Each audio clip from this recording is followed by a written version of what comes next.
E eu lhes convido hoje a abrir sua Bíblia no livro de Atos dos Apóstolos, capítulo 6. Atos 6, versículo 1. Atos 6, versículo 1. Já se preparem e nós vamos mergulhar no ensino da palavra de Deus, tá bom? Vamos orar ao Senhor.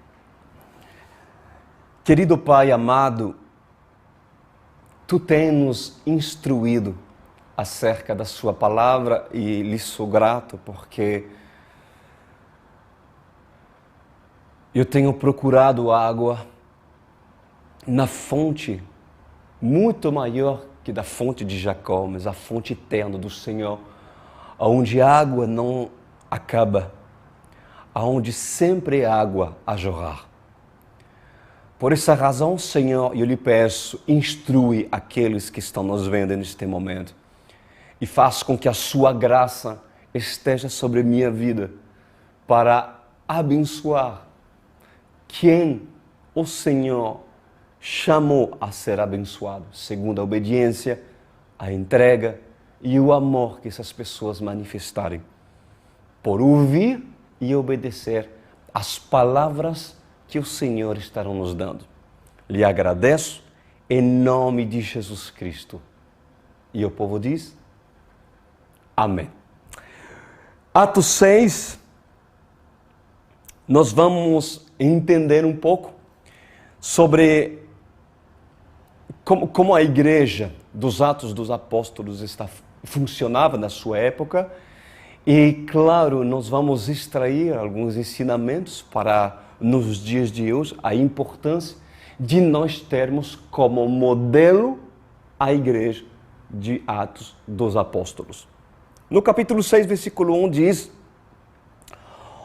Ora, naqueles dias, crescendo o número dos discípulos, houve uma murmuração dos gregos contra os hebreus, porque as suas viúvas eram desprezados do ministério cotidiano. Bom, deixa-me lhe explicar o que está acontecendo nesse contexto. Bom, na época da igreja primitiva, na época de Pedro, na época de João, os primeiros apóstolos, a Bíblia diz que quando a igreja já estava começando a tomar forma em Jerusalém, muitas pessoas estavam sendo visitados pelo poder de Deus e tendo a revelação de quem Yeshua era, de quem Jesus era para essas pessoas, esses judeus, que para muitos em Jerusalém aceitavam a doutrina do Evangelho pregado por Pedro e pelos apóstolos, cheio do poder de Deus. Então a igreja ela crescia muito em número. Desculpa. E a Bíblia diz que no momento determinado houve uma murmuração, houve uma queixa da parte dos judeus que falavam a língua grega. Mas eles se queixavam de quê? Eles se queixavam que as viúvas que falavam grego, né, porém que eram judias, né, eram um pouco colocado à parte e o ministério privilegiava, segundo ele, mais os judeus, as viúvas judias que falavam língua hebraica. Agora, você pode se perguntar, mas por que isso? Primeiro, a Bíblia não fala que isso foi realmente uma certeza que havia um favoritismo. Obviamente que não havia favoritismo. Mas para vocês entenderem o contexto do porquê isso aconteceria.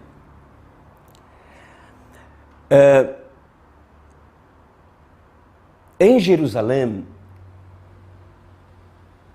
havia judeus que falavam apenas a língua hebraica, mas também havia judeus que falavam a língua grega. E para muitos que viviam, que nasceram em outros lugares do que Jerusalém, do que Israel, que moravam em outra nação, no final dos seus dias, ou seja, já quando eram velhos, o sonho dele era voltar para Jerusalém.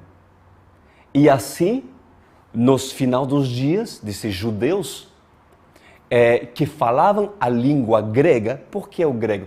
Porque o grego era como se fosse hoje o inglês, né? Porque era a Grécia, era a referência, inclusive até mesmo para Roma, né? A referência cultural, a referência política, ou seja, os mentores, os filósofos, enfim, até mesmo a religião. Todos que moravam fora, os judeus que moravam fora de Israel e moravam em outras nações, eles falavam o grego. Então, os judeus que falavam a língua grega, para muitos, a uma certa idade, decidem voltar para Jerusalém para estar perto do templo do Senhor, para estar com seus irmãos judeus, né? E quando os homens morriam, só tinha quem? As viúvas.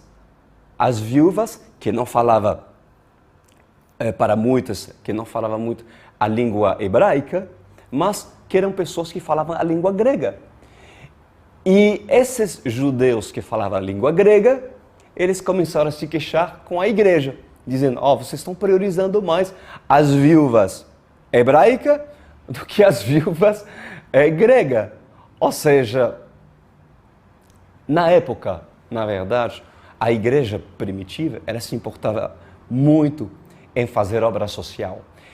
E eles trabalhavam muito, principalmente em suprir as necessidades da casa. Ou seja, quando se trata da casa, é dos judeus que aceitavam o Messias, ajudavam os cristãos. Entendeu? Só que no momento determinado, quanto mais a igreja crescia, aí começou a ter alguns problemas, algumas queixas, né? O homem é o homem. Mas isso não quer dizer que isso era verdade? É claro que não. Os discípulos, os apóstolos, de maneira alguma fazia diferença entre as viúvas gregas e as viúvas hebraicas, né? Judia. De língua hebraica, desculpa, né? Bom, inclusive, no livro de Atos, capítulo 4, versículo 35, diz assim, não havia pessoas necessitadas entre eles. Então, entre os judeus que serviam Jesus, que aceitavam Jesus como seu Salvador, não havia, diz a palavra do Senhor em Atos 4:35, pessoas necessitadas entre eles, pois os que possuíam terra ou casas as vendia, traziam o dinheiro da venda e os colocavam aos pés dos apóstolos, que o distribuíam segundo a necessidade de cada um. Que bonito. José, um levita de Chipre, a quem os apóstolos deram o nome de Bernabé, que significa encorajador, vendeu um campo que possui, trouxe o dinheiro e o colocou aos pés dos apóstolos. Era uma igreja generosa, era uma igreja que se movia e entendia que um irmão que passava necessidade realmente merecia ser ajudado. Agora, cuidado, quem é meu irmão? Quem são os meus irmãos? Assim diz o Senhor, o meu irmão, a minha irmã, são todos aqueles que fazem e cumprem a vontade de Deus. Já falei isso anteriormente, porque muitos realmente erram e pensam que por uma pessoa falar glória a Deus e aleluia, ou profetizar uma dose de palavras já pré-formado, essas pessoas qualificam e dizem assim, essa pessoa é crente. Ou porque uma pessoa se intitula evangélico. Isso não quer dizer absolutamente nada. Ser irmão em Cristo é perceber e identificar na outra pessoa os frutos do Espírito. Aquilo que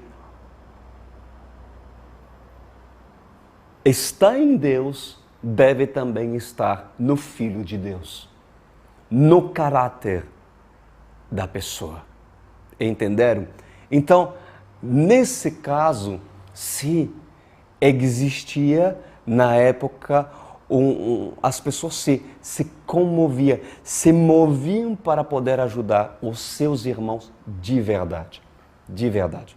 Que bonito. Vamos continuar. No versículo 2, e nós vamos falar muitas coisas no versículo 2 em adiante.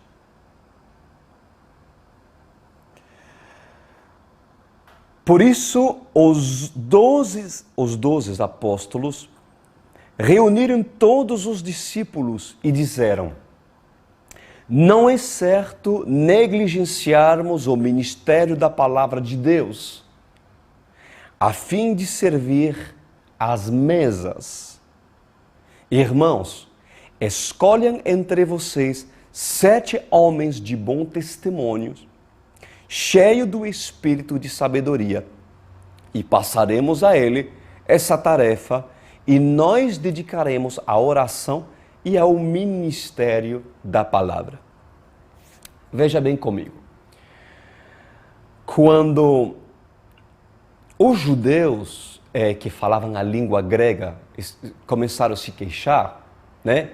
E começaram a ter algumas murmurações, algumas briguinhas dentro da igreja, né? Os discípulos, os apóstolos, eles se reuniram entre eles. E dentro dessa reunião que eles estabeleceram, a Bíblia diz que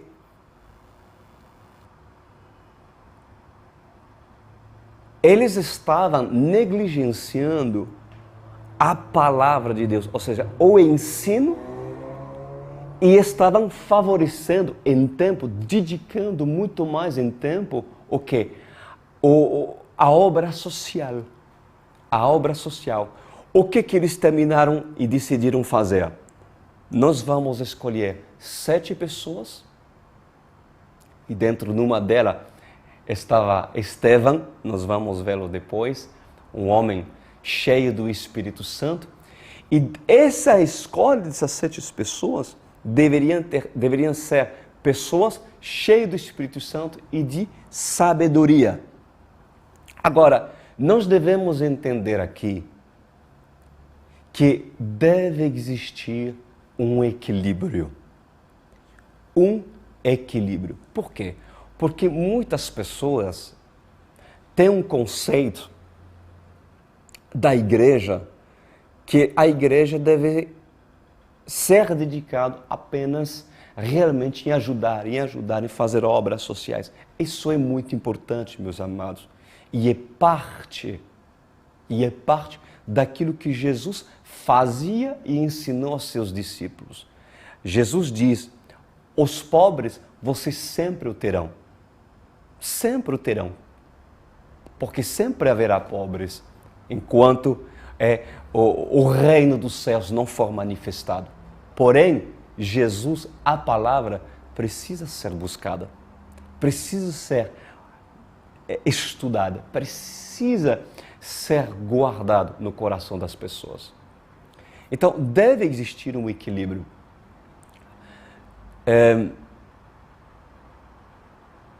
A ONCE, ela se preocupa em ajudar pessoas. Nós ajudamos a viúva, sim. Nós ajudamos pessoas, sim, quando nós vemos que há necessidade e quando nós estamos convictos que essa pessoa está realmente pagando um preço em buscar e amar Jesus Cristo. Por quê? Porque nós entendemos que as pessoas, elas precisam ser ajudadas e auxiliadas na medida que essas pessoas buscam o Senhor, né? Então, devemos ter um equilíbrio em tudo isso. E a Bíblia diz que o ministério dos apóstolos estava se dedicando muito às obras sociais, e isso é louvável, claro, né? E agrada o Senhor, mas os ensinos da palavra do Senhor por parte dos apóstolos precisava ser tomado de volta, né? Agora, preste atenção comigo à resolução que os apóstolos tiveram e decidiram fazer. O que eles resolveram fazer? Preste atenção.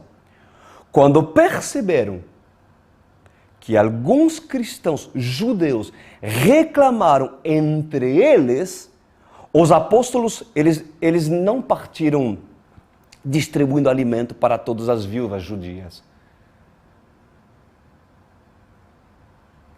Ou seja, quando souberam dessas queixas, os apóstolos, eles não foram dizer, sabe o quê?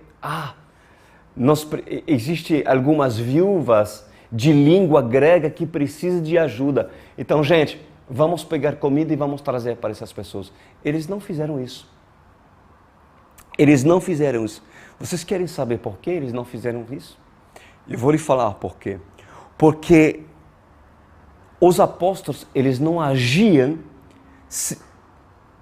segundo os sentimentos, segundo o coração, mas segundo as diretivas que o Espírito ministrava em seus corações. Consegue entender isso? Entenda que um homem de Deus sempre será movido por decisões vindo do Pai. Sempre. E quem diz que diante de Deus, essas queixas, essas murmurações dos judeus estavam certas? Quem disse que eles estavam certos? Pois não se assusta o que eu vou lhe dizer. Mas nem sempre é para dar. E nem sempre é para se compadecer. Eu vou repetir. Nem sempre é para dar, tirar de você para dar. E nem sempre é para se compadecer. Aí você pode alegar, meu Deus, que falta de amor, pastor Cris. E eu lhes respondo, os discípulos, os apóstolos tiveram falta de amor e não atender um pedido de que algumas viúvas precisavam de ajuda e estavam sendo desfavorecidas das outras viúvas? Faltava amor? Não. Em Mateus 15, 22, já cheguei a falar sobre o tema, mas vale a pena falar de novo.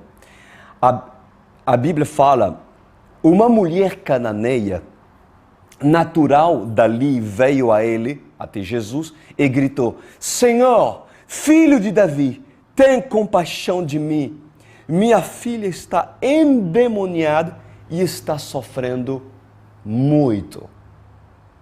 Bom, ou seja, uma mulher chega até Jesus e grita o problema dela. Minha filha, ela está endemoniada e eu preciso de uma libertação.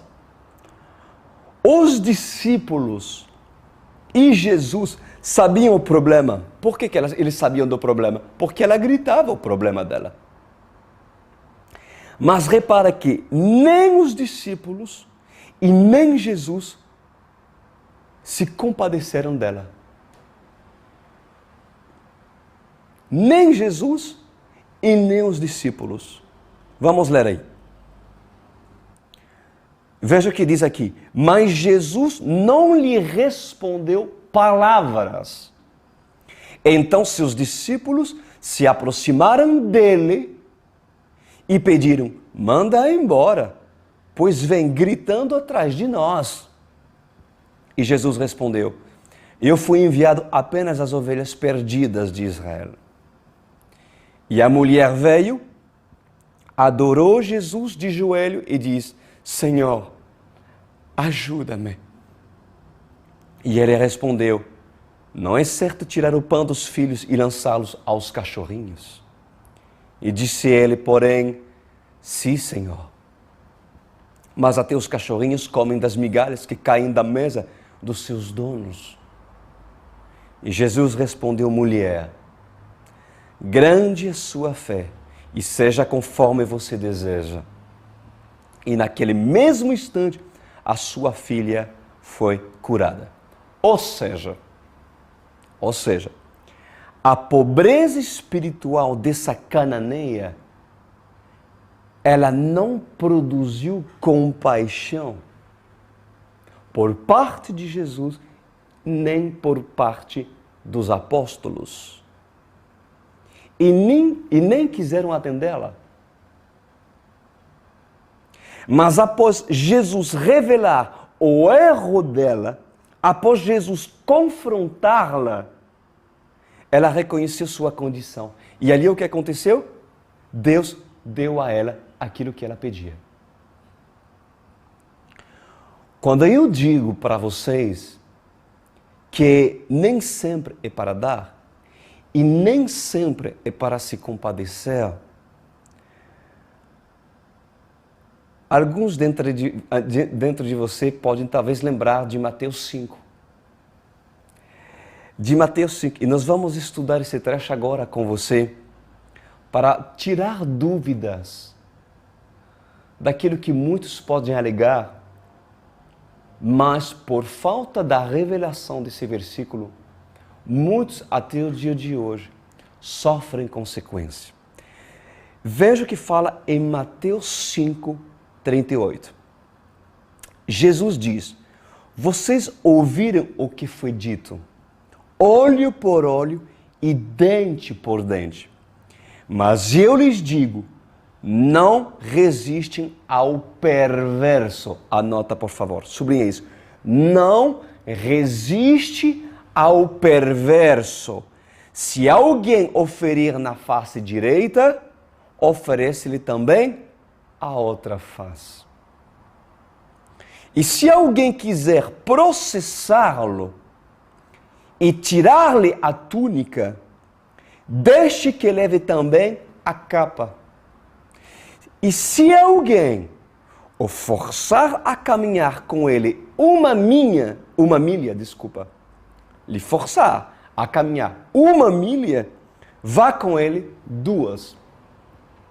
Dê a quem lhe pede, assim diz o Senhor, e não volte as costas daquele que deseja pedir-lhe algo emprestado. Bom, como nós devemos lidar com isso? Porque muitos, por agir com o coração, sem o Espírito, até o dia de hoje, são enganados, são roubados, e porque lhe falta sabedoria, essas pessoas sofrem consequência, até mesmo, vou mais longe do que isso, estão colocando e já colocaram em perigo a sua própria casa, a sua própria família. Filhos sofrem a inconsequência, a falta de sabedoria que os pais tiveram em não serem sábios e ajudar e tomar esse versículo da forma que não deveria tomar. Eu vou lhe explicar. Jesus aqui, ele se refere a quem? Ao perverso. Jesus está fazendo uma lista se referindo a pessoas perversas. Ele diz assim: mas eu lhe digo, não resistem ao perverso. Quem é o perverso? O seu inimigo. Um inimigo que Deus suscita e permite na vida de uma pessoa que teme ao Senhor. Um inimigo que Deus permite e suscita na vida de uma pessoa que teme ao Senhor e que faz aquilo que agrada a Deus. Pois bem, ele se refere aqui a um perverso, aos perversos. Se um homem lhe ferir na face direita, Jesus diz que devemos oferecer também a outra face. Ou seja, se uma pessoa que Deus permite, assim como foi o espinho da carne de Paulo, quando o inimigo foi suscitado contra Paulo para tratar o caráter de Paulo, ali a Bíblia diz que esse homem, mensageiro de Satanás, usado por Satanás, esbofeteava Paulo, ou seja, fisicamente o maltratava. E o que Deus respondeu? A minha graça te basta, Paulo. Ou seja, esse versículo, essa palavra, ela deveria ter sido colocada em prática, obviamente, pelo apóstolo Paulo. Por quê? Porque nós devemos sim mostrar o exemplo, mostrar a face. Para quê? Para um inimigo, para um perverso que não conhece nada da palavra de Deus, que não conhece o Senhor. Então, o que Jesus fala acerca dos inimigos que Deus permite contra nossas vidas? O que Deus fala acerca dos inimigos que Deus suscita e permite nas nossas vidas? Que devemos amá-los. Não não amá-los como a nós mesmos. Nós devemos amar nossos irmãos como a nós mesmos. De igual para igual. Mas devemos amar os nossos inimigos. Amar os nossos inimigos. Em Romanos 12, versículo 20, veja o que Paulo escreve. Portanto, se teu inimigo tiver fome, dá-lhe de comer. Se tiver sede, dá-lhe de beber, porque fazendo isto, amontoará brasas de fogo sobre a sua cabeça.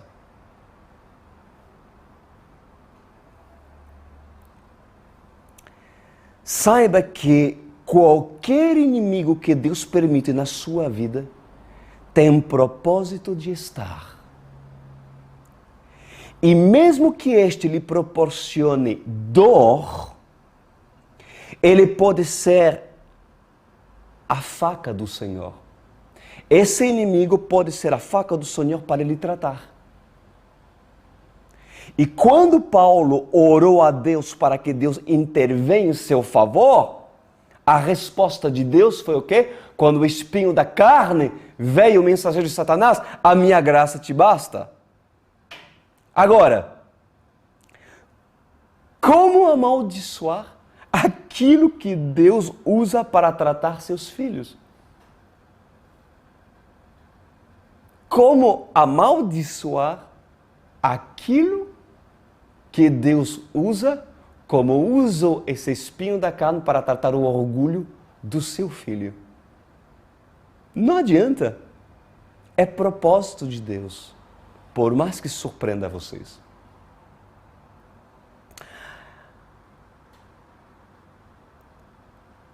Agora, em Mateus 5, Jesus se refere a inimigos, aos perversos.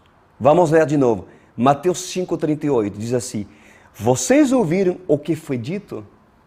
Olho por olho e dente por dente, mas eu lhes digo, não resistem aos perversos. Se alguém o ferir na face direita, ofereça-lhe também a outra. Se alguém quiser processá-los, e tirar-lhe a túnica, deixe que leve também a capa. Agora aqui, Jesus trata de alguém querendo processá-lo. Alguém querendo processá-lo. E é claro, nesse versículo, que isso relata o caso de um santo, ou seja, uma pessoa que teme a Deus, que faz as coisas direitinho, né? Um cristão sério, sendo lesado injustamente por um inimigo permitido por Deus.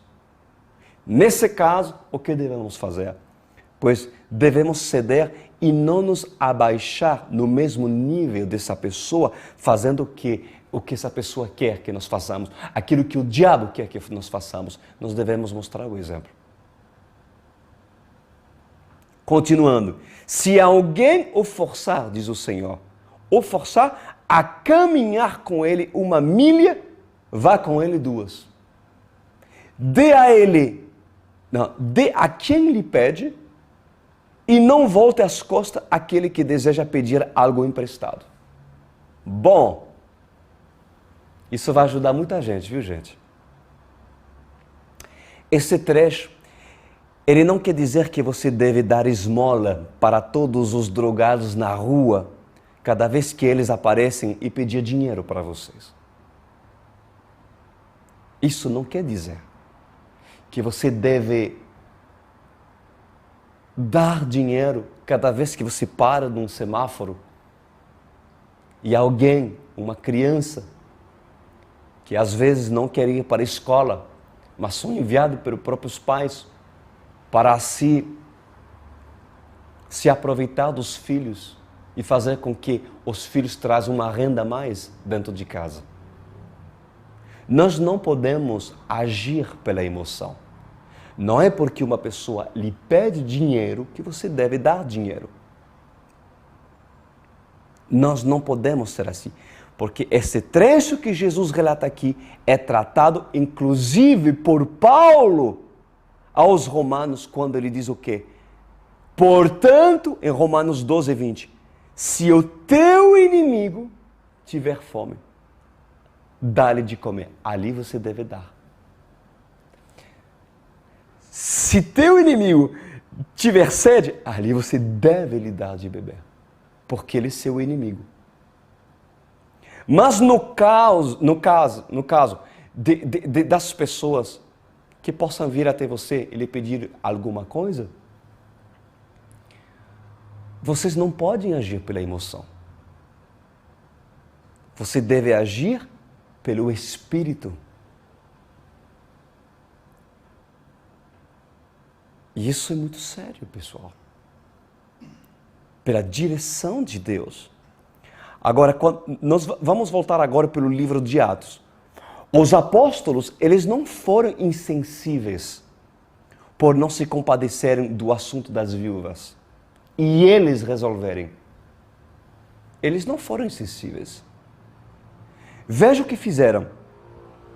Eles disseram entre si: escolhem entre vocês 7 homens de bom testemunho, cheios do espírito de sabedoria, e passaremos a ele essa tarefa e nós dedicaremos à oração e ao ministério da palavra. Olha só. Eles escolheram 7 homens de bom testemunho, cheios do Espírito Santo e de sabedoria. Você sabe por que eles fizeram isso? Então eu vou dizer o porquê. Porque o critério de avaliar casos assim não deve ser tratado pelo sentimento do coração, como muitos fazem, mas pelo Espírito do Senhor e sabedoria dada ao homem que anda com Deus, que é cheio de Deus e que tem a sabedoria em poder resolver assuntos assim. Eu já semeei no passado em terra que nunca era para semear. Eu já tirei de mim para dar àqueles que Deus não quis que eu desse. Eu já me compadeci muitas vezes de tantas pessoas que não era para ter compaixão. Você sabe por quê? Porque nessa época, o Cris Duran era um menino na fé. Era uma pessoa que vivia e andava pela emoção. E por causa disso, eu lhe garanto, desculpa a expressão, mas eu quebrei a cara. Eu me dei muito mal. Por causa de agir e me compadecer quando Deus não queria que eu me compadecesse, pois eu atraí, inclusive, pessoas na minha vida, durante a minha carreira de cantor, que foram pessoas que me roubaram e que foram infiltrados na minha casa para trazer grandes confusões. Por quê? Por me compadecer. Por causa do coração. Gente, coitado dessa pessoa. Sabe que tenho pena.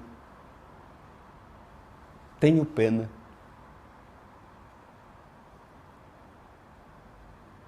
Cuidado.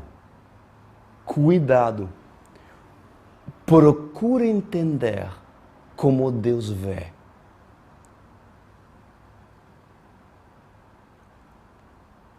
Eu tive que aprender a me compadecer dos que meu pai se compadeciam.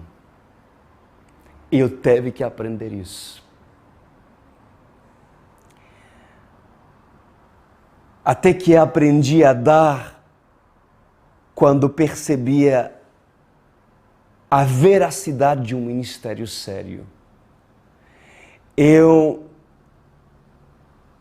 aprendi a dar, a tirar de mim, quando o meu espírito testificava que essa terra agradava o Senhor. Muitos são comovidos por causa de atores, queria dizer pastores, chorões, que choram quando estes abordam a parte das ofertas ou do dízimo. Eu falo isso porque eu era vítima e eu participava no passado a um ministério, grande ministério, que era mestre em chorar. Eu terminava um show e aí me compadecia, pegava o dinheiro e dava tudo. Quem disse que Deus queria que eu semeava nessa terra? Eu era enganado porque eram pessoas que não andavam com Deus. Que enganava o povo, que roubava a viúva. E ali, meu coração estava enganado. Vocês precisam ter cuidado com o seu coração. Vocês precisam ser orientados e dirigidos pelo Espírito de Deus. Deus quer de você, sim, um coração generoso.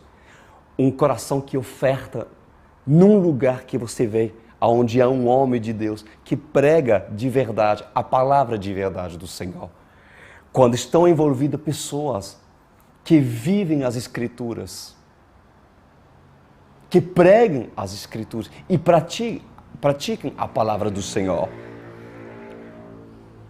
Então, muitos são comovidos por causa de atores. Eu falo atores, que na verdade são pastores que choram quando estes abordam a parte de quem? Das ofertas. São sermões de 40 minutos para tentar comovê-los, a fim de tirar do seu bolso aquilo que às vezes você não tem.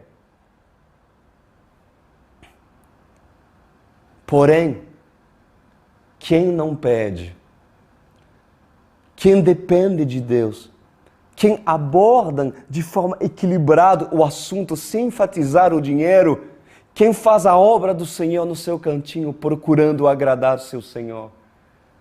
Às vezes, esses não são honrados, mesmo eles precisando, mesmo essas pessoas precisando. Vocês querem saber por quê? Porque a massa é movida pela aparência, pela intimidação de um líder carismático ou por status. A massa evangélica que não possui o Espírito de Deus é movido por isso e são enganados. Mas a noiva, ela procura ver como o noivo vê e procura sentir o que o noivo sente. Jesus, o que Jesus sente. Porque ela se move pelo que seu noivo lhe impulsa a fazer e não pelo que seus olhos lhe mostram a fazer. Quando você tem a oportunidade de ser discipulado por pessoas que agem como Pedro ou João, mesmo que algumas respostas podem lhe parecer fora dos padrões de sensibilidade deste mundo, escutam eles. Escutam eles, porque sabem o que eles fazem. Eles sabem o que eles fazem. E se eles não resolvem o problema, então procura ser orientado por uma pessoa que é cheia do Espírito Santo e de sabedoria. Porque certamente este terá o discernimento certo acerca daquilo que Deus quer para essa pessoa.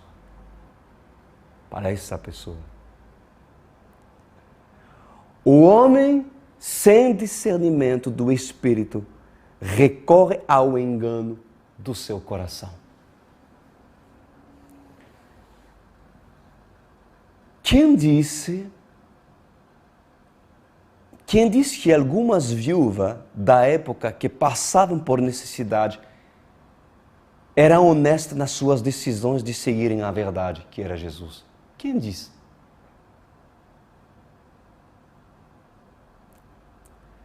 Somente um homem espiritual pode discernir todas as coisas, porque ele tanto julga as coisas e discerna as coisas pelo Espírito e não pela sua própria intuição.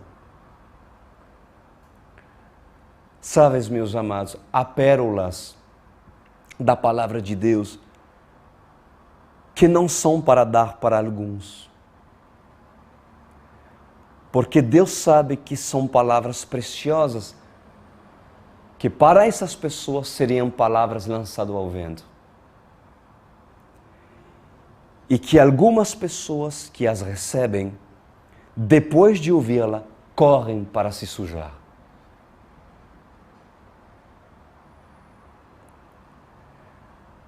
Vivamos por direção divina. A OSCE cuida e cuidará de pessoas. E eu lhes asseguro. Porém, aprendem, por intermédio dos seus líderes, a serem direcionados pelo Espírito. E o Espírito nem sempre, aliás, muitas das vezes, não age como a sensibilidade de um coração compadecido deste mundo agiria. Há muitos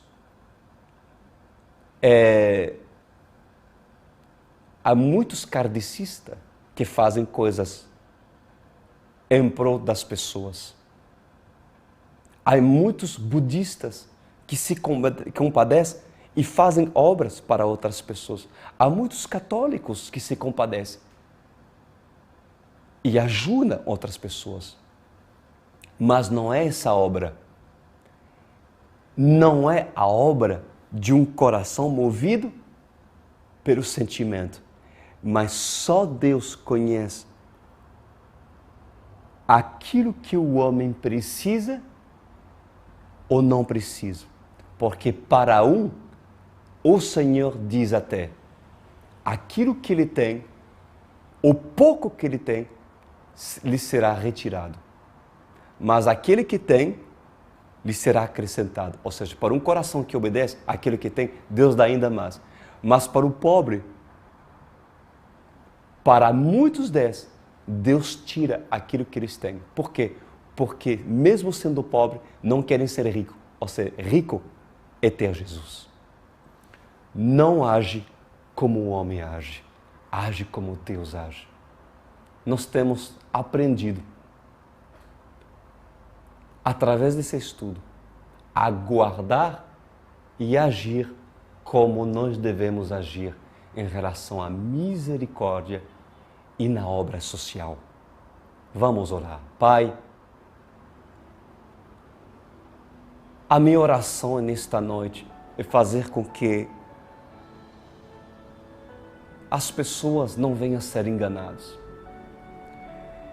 e não venham tirar, se são pessoas que têm o seu nome, não venham tirar o santo para dar àqueles que são inclusive usados por Satanás para roubar, matar e destruir. Quantas vezes o Senhor me orientou não dar quando meu coração se inclinava ao engano, em querer dar e ajudar. E eu lhe peço, meu Senhor, que essa pessoa, que se ainda é bebê ou não tem o devido discernimento, que essa pessoa possa evitar e antes de fazer, de doar, essa pessoa possa recorrer à pessoa sábia e pessoa cheia do Espírito Santo, para poderem resolver e orientar a fim de que essa família não seja prejudicada no dia da manhã. Que essa pessoa saiba ajudar quem de verdade devem ser ajudados. Eu oro, Senhor, para que isso seja ensinado e praticado na vida, principalmente a começar pelos membros da OSE. Em nome de Jesus Cristo. Amém.